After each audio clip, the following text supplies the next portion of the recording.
அது எது சார் எடுக்கிறீங்க? அப்படியே லஞ்ச்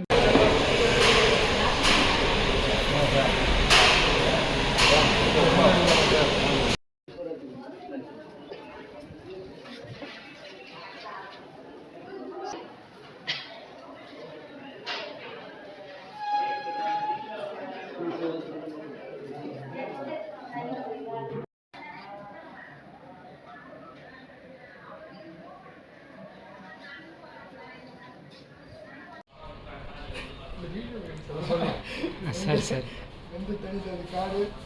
சுரேஷ்க்கு வணக்கத்தை போடு.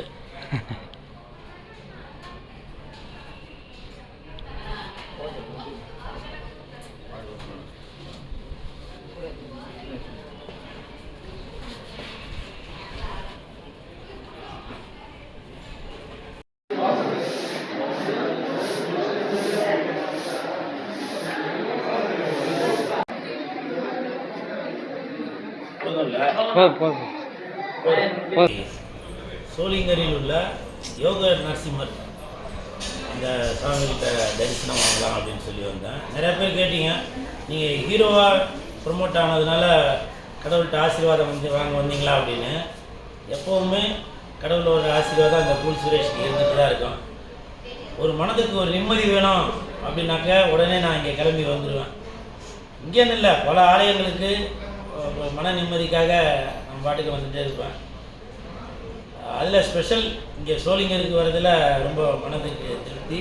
முக்கியமாக இங்கே கொடுக்குற அந்த பிரசாதம், அதுவே பல ஹோட்டலில் 5 ஸ்டார் ஹோட்டலில் கிடைக்காதது கூட இங்கே அந்த புளி சாதம், தயிர் சாதம், சக்கரை பொங்கல், அதெல்லாம் அப்படியே 5 ஸ்டார் ஹோட்டலில் நீங்கள் என்ன தான் பஃபே செட்டு வச்சாலும் இங்கே நம்ம கோயிலில் அந்த பிரசாதத்தை வாங்கி சாப்பிட்றது அப்படியே உடம்புக்கு ஒரு 10 குளுக்கோஸ் சாப்பிட்ட மாதிரி அவ்வளோ ஒரு எனர்ஜி.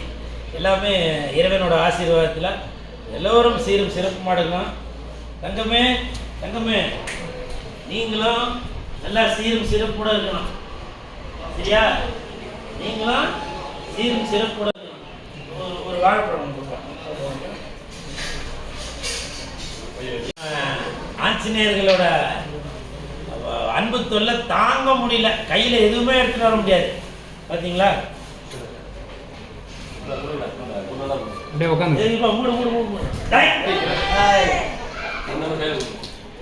பார்த்தீங்களா எப்படியெல்லாம் அது எங்க வாங்க இருந்தாங்க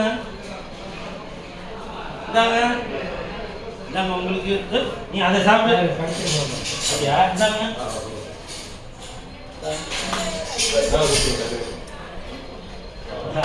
பார்த்தீங்களா? எப்பவுமே ஆஞ்சநேயரோட ஆசீர்வாதம் இருந்து கொண்டே தான் இருக்கும். இது ஒரு மன நிம்மதி. நம்ம மக்களோட மக்களாகவே இருந்து மனுஷங்களே பார்த்து பார்த்து இவங்களெல்லாம் பார்க்க வந்ததில் ஒரு மனதுக்கு ஒரு நிம்மதி, ஒரு திருப்தி, எல்லாம் ஆண்டவனோட ஆசீர்வாதம்.